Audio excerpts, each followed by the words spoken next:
शेर को जंगल से कुत्ते बाहर नहीं करते, शेर ही होता है जो मारने आता। It's never over till it's absolutely over. You will always find predators hunting you at every stage of life. आप बेंटली क्यों ग्लोरीफाई करें? आप वो तकलीफ को ग्लोरीफाई करें कि इस रास्ते की जो ग्लोरिफिकेशन है वो एक इंसान के वो तन्हा कदम है जो उसने कभी उठाए थे जब कोई साथ नहीं था उसका। कौन सा बड़ा आदमी है आपकी नजर? एक आदमी गाड़ी लेके बड़ा हो रहा है और एक आदमी गम लेके बड़ा हो रहा है और किरदार और वैल्यूज के साथ बड़ा हो रहा है। गरीब से अमीर बनने की स्ट्रगल, गुमनाम से मशहूर होने की स्ट्रगल है, मशहूर से मजीद जंगल का बादशाह बनने की जो स्ट्रगल है वो भी कोई कम मुश्किल नहीं।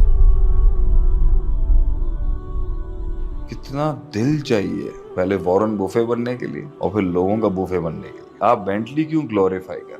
आप वो तकलीफ को ग्लोरीफाई करें कि इस रास्ते की जो ग्लोरिफिकेशन है वो एक इंसान के वो तन्हा कदम है जो उसने कभी उठाए थे जब कोई साथ नहीं था उसका। आप इसको ग्लोरीफाई क्यों नहीं करते? एक आदमी एक गाड़ी लेके 5 अरब लोगों से अलहदा हो जाता है और एक इंसान पेन लेके, एक दर्द से गुजर के, एक स्टैंड लेके उस तन्हाई को ऑप्ट करके दुनिया के अंदर 5 अरब लोगों से डिस्टिंग्विश हो जाता है और हार नहीं मानता और इंतजार, फलसफा इंतजार का हिस्सा है। कौन सा बड़ा आदमी है आपकी नजर? एक आदमी गाड़ी लेके बड़ा हो रहा है और एक आदमी गम लेके बड़ा हो रहा है और किरदार और वैल्यूज के साथ बड़ा हो रहा है। मेरी नजर में तो वो बहुत बड़ा आदमी है, चाहे जिसके पास पैसा हो या ना हो, मगर उसके किरदार में वो वेटेज है, उस तकलीफ की ग्लोरिफिकेशन है, इज्जत है, ताजीम है कि जिसमें उसको गिरने नहीं दिया। माइंड में भी ना रब को अपने माइंड में, ना लोगों को, किसी उसूल और वैल्यू को उसने बर्बाद नहीं होने दिया, कायम और दायम रखा। इंसान रहा और इंसान ही रहा,